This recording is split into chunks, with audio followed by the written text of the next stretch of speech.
Operation सिंदूर के बाद कल प्रधानमंत्री मोदी की पहली जनसभा होगी। वो बीकानेर में होंगे, नाल एयरबेस का दौरा करेंगे, करणी माता के मंदिर भी जाएंगे। ऑपरेशन सिंदूर को लेकर बीएसएफ का दावा, पाकिस्तान के बड़े पैमाने पर बंकर तबाह किए, 50 आतंकवादियों की घुसपैठ रोकी और 1.5 घंटे में उन्हें खदेड़ा। बीएसएफ के डीआईजी बोले, महिला जवानों ने भी मोर्चा संभाला, अगर दुश्मन फिर कोई हरकत करता है तो बीएसएफ पहले से भी ज्यादा ताकत से जवाब देगा। एलओसी से पाकिस्तान को एलजी मनोज सिन्हा की कड़ी चेतावनी, कहा भारतीय सेना की जद में है पूरा पाकिस्तान, उम्मीद है पाकिस्तान ने सबक लिया होगा। मनोज सिन्हा बोले, पाकिस्तान ने दोबारा नापाक हरकत की तो मिलेगी सख्त सजा, ऐसी सजा कि 7 पीढ़ियां भी नहीं भूलेंगी। एलजी मनोज सिन्हा ने लाइन ऑफ कंट्रोल का दौरा किया, सुरक्षा में तैनात जवानों से मुलाकात की। पाकिस्तान के खिलाफ भारत का एक्शन, पाकिस्तान हाई कमीशन के एक और कर्मचारी को 24 घंटे में देश छोड़ने का आदेश। राजनयिक विशेषाधिकार के उल्लंघन के बाद एक्शन, भारत के हितों के खिलाफ काम करने का आरोप। मुनीर के फील्ड मार्शल बनते ही पाकिस्तान की गीदड़ भपकियां फिर शुरू। डीजी आईएसपीआर अहमद शरीफ चौधरी ने दिखाई जंग की हिंकड़ी, बोले हमेशा युद्ध के लिए तैयार है पाकिस्तान। पाकिस्तान के प्रधानमंत्री शहबाज शरीफ का बयान, कहा भारत से कश्मीर, पानी, व्यापार और आतंकवाद पर बात होगी। पाकिस्तान में पानी के लिए मचा हाहाकार, सिंध में गृहमंत्री के घर को भीड़ ने जलाया, प्रदर्शनकारियों ने खूब आगजनी और तोड़फोड़ की। सिंध में पानी के लिए ताबड़तोड़ गोलियां चली, प्रदर्शनकारियों ने हाईवे पर गाड़ियां फूंकी। बलूचिस्तान के खुजदार में एक स्कूल बस पर हुए हमले में 3 बच्चों समेत 6 लोग मारे गए, 30 से ज्यादा लोग घायल हैं। पाकिस्तान ने हमले में भारत का हाथ होने का आरोप लगाया, भारत ने पाकिस्तान के आरोप को खारिज किया, कहा इंटरनल मैटर्स में भी भारत पर आरोप लगाना पाकिस्तान की आदत है। भारतीय विदेश मंत्रालय ने कहा, दुनिया का ध्यान भटकाने के लिए पाकिस्तान ने खुजदार में स्कूली बस पर हुए आतंकी हमले में भारत पर आरोप लगाया। बीजिंग में चीन के विदेश मंत्री से मिले पाकिस्तान के विदेश मंत्री इशाक डार, चीन ने पाकिस्तान की संप्रभुता की रक्षा में हर मुमकिन मदद का भरोसा दिया। नूह से गिरफ्तार जासूस तारिफ पर खुलासा, सिरसा एयरबेस की जानकारी उसने लीक की थी, आसिफ बलूच जाफर के कहने पर उसने जानकारी दी। सिरसा एयरबेस पर पाकिस्तान ने दागी थी मिसाइल, भारत के एयर डिफेंस सिस्टम ने हमले को नाकाम किया था। रामपुर से गिरफ्तार शहजाद का बड़ा खुलासा, यूपी के कई इलाकों में आतंकी हमलों की साजिश थी, पूछताछ में आईएसआई से संबंध होने की बात कबूल की। व्हाट्सएप के जरिए आईएसआई के संपर्क में था शहजाद, ज्वेलरी कारोबार की आड़ में जासूसी करता था। मल्लिकार्जुन खड़गे के छोटा युद्ध वाले बयान पर सियासत तेज, केंद्रीय मंत्री रामदास आठवले का पलटवार, बोले ऑपरेशन सिंदूर झांकी है, पीओके लेना बाकी है। शिवसेना यूबीटी ने मल्लिकार्जुन खड़गे के बयान से किनारा किया, आदित्य ठाकरे बोले हम सरकार और भारतीय सेना के साथ हैं। शरद गुट की सांसद सुप्रिया सुले बोली, कोई भी जंग छोटी या बड़ी नहीं होती, जंग होती है और ये युद्ध आतंकवाद के खिलाफ था। यूपी के मंत्री दानिश अंसारी का खड़गे पर हमला, कांग्रेस ने अपने राजनीतिक स्वार्थ में आंखों पर पट्टी बांध ली है, भारत की प्रतिष्ठा और विकास से उसे कोई मतलब नहीं। ऑपरेशन सिंदूर पर कांग्रेस विधायक विजय वडेट्टीवार का एक विवादित बयान, उन्होंने कहा 15,000 के ड्रोन के लिए 15 लाख की मिसाइल चलाई। विजय वडेट्टीवार को मुख्यमंत्री फडणवीस का जवाब, कहा जिन्हें फाइटर और खेती में इस्तेमाल होने वाले ड्रोन का फर्क नहीं मालूम है, उसके बारे में मैं क्या कहूं। शिवसेना यूबीटी की सांसद प्रियंका चतुर्वेदी का बयान, पाकिस्तान को हम पूरी दुनिया में एक्सपोज करेंगे, आतंक का वैश्विक केंद्र है पाकिस्तान। पाकिस्तान आर्मी चीफ से राहुल गांधी की तुलना पर कांग्रेस आग बबूला हुई, बीजेपी आईटी सेल के खिलाफ केस दर्ज किया। एमपी कांग्रेस अध्यक्ष जीतू पटवारी का बयान, सवाल जवाब लोकतंत्र का अहम हिस्सा है, सवाल पूछने पर देशद्रोही साबित कर देती है बीजेपी। केंद्रीय मंत्री लल्लन सिंह बोले, भारतीय डेलीगेशन दुनिया भर के देशों को ब्रीफ करेंगे और आतंकवाद के नेक्सस को एक्सपोज करेंगे। केंद्रीय मंत्री नित्यानंद राय ने कहा, हमारा डेलीगेशन पाकिस्तान के सच को सामने लाएगा, आतंक समर्थित उसकी सोच के बारे में दुनिया को बताएगा। बिहार कांग्रेस ने आरजेडी की माई बहन मान योजना को एंडोर्स किया, महागठबंधन की सरकार बनने पर जरूरतमंद महिलाओं को हर महीने 2,500 रुपए देने का वादा। बिहार की महिलाओं से कांग्रेस की अपील, योजना का लाभ लेने के लिए दिए गए नंबर पर मिस्ड कॉल करें और फॉर्म भरकर जमा करें। दिल्ली में कैबिनेट मंत्री मनजिंदर सिरसा की अगुवाई में निकाली गई तिरंगा यात्रा, बड़ी संख्या में सिख समाज के लोग शामिल हुए। तालकटोरा स्टेडियम से इंडिया गेट तक भारत माता की जय के नारे लगे। कैबिनेट मंत्री मनजिंदर सिरसा ने बाइक रैली निकालकर जवानों का आभार जताया। कैलाश मानसरोवर यात्रा के लिए 750 यात्रियों का चयन हुआ, 5,561 यात्रियों ने अप्लाई किया था।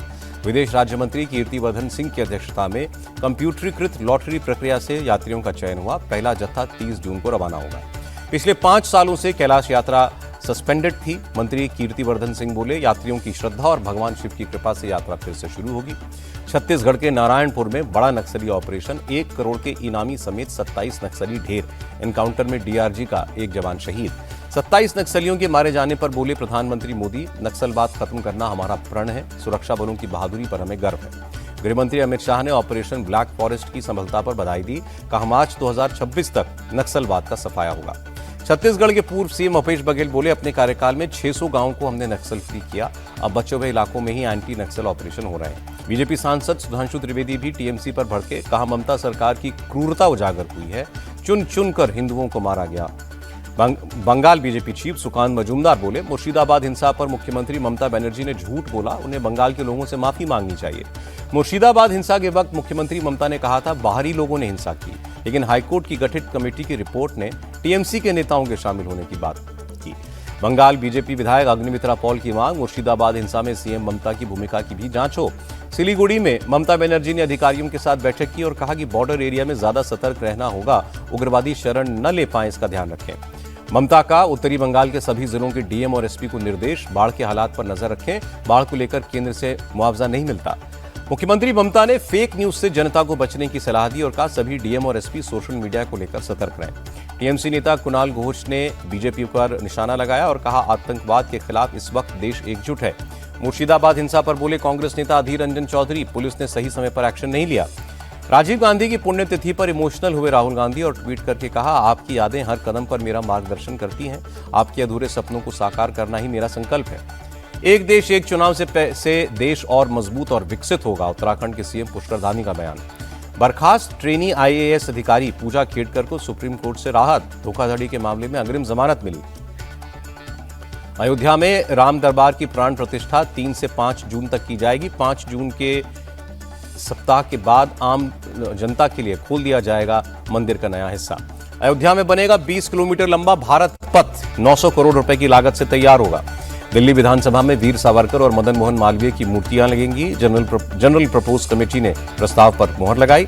देश विदेश में कोरोना के बढ़ते मामलों पर मुख्यमंत्री योगी आदित्यनाथ ने समीक्षा बैठक की और कहा कि उत्तर प्रदेश में कोरोना संक्रमण को लेकर चिंता की बात नहीं है। सीएम योगी ने डॉक्टर्स और मेडिकल डिपार्टमेंट्स को अलर्ट रहने का निर्देश दिया और कहा किसी भी चुनौती के लिए हम तैयार हैं।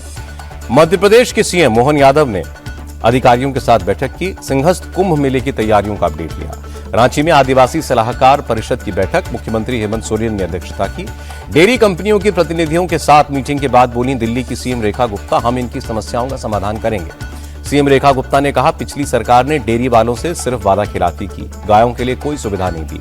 आरजेडी नेता तेजस्वी यादव बोले बिहार में स्वास्थ्य व्यवस्था चरमरा गई है, लोगों को बेड तक नहीं मिलता। हरियाणा पंजाब जल विवाद में कूदी केंद्र सरकार, भाखड़ा डैम की सुरक्षा का जिम्मा सीआईएसएफ को सौंपा। सिक्किम के मुख्यमंत्री का दिल्ली दौरा, वित्त मंत्री निर्मला सीतारमण से मुलाकात की। गुजरात के जामनगर में अवैध निर्माण पर बुलडोजर चला, नदी किनारे बने निर्माण को हटाया जा रहा है। ग्रेटर नोएडा में भी चला प्रशासन का बुलडोजर, 65 बीघा जमीन से अवैध कब्जा हटाया गया। कर्नाटक के विजयपुरा में बस और एसयूवी की टक्कर, हादसे में 5 लोगों की मौत, कई घायल। हरियाणा के कैथल डबल मर्डर केस में बोले मंत्री कृष्ण कुमार बेदी, आरोपियों ने प्लानिंग के तहत वारदात को अंजाम दिया। मुंबई एयरपोर्ट पर कस्टम विभाग की बड़ी कार्रवाई, करीब 22 लाख का सोना और 76 लाख से ज्यादा की विदेशी मुद्रा जब्त। यूपी के गोंडा में 1 लाख रुपए का इनामी अपराधी ज्ञान प्रकाश एनकाउंटर में घायल हुआ। राइफल और पिस्तौल और कारतूस बरामद हुए। खराब मौसम की वजह से दिल्ली श्रीनगर फ्लाइट की आपात लैंडिंग, श्रीनगर में सुरक्षित हुई विमान की लैंडिंग। दिल्ली में अचानक बदला मौसम, कई इलाकों में पेड़ उखड़े, ओले भी गिरे। हरियाणा के अंबाला में तेज आंधी के साथ हुई बारिश, लोगों को गर्मी से निजात मिली। चंडीगढ़ में भी बदला मौसम, बारिश के बाद लोगों को राहत मिली। महाराष्ट्र में 25 मई तक आंधी तूफान के साथ तेज बारिश का अलर्ट जारी, मछुआरों को समंदर में न जाने की सलाह। गोवा में भारी बारिश से बुरा हाल, पणजी में पानी के तेज बहाव में बहा स्कूटी सवार युवक, स्थानीय लोगों ने युवक को नाले से निकाला। गोवा में अगले 48 घंटे तक और बारिश होने की चेतावनी, लोगों से अनावश्यक घर से बाहर न निकलने की अपील। हैदराबाद में बदला मौसम, कई इलाकों में हुई तेज बारिश। रुपए में 1 पैसे की मामूली गिरावट, एक अमेरिकी डॉलर 85 रुपए 59 पैसे पर रहा। शेयर बाजार में फिर लौटी रौनक, सेंसेक्स 410 अंक उछला, निफ्टी भी 129 पॉइंट चढ़ा।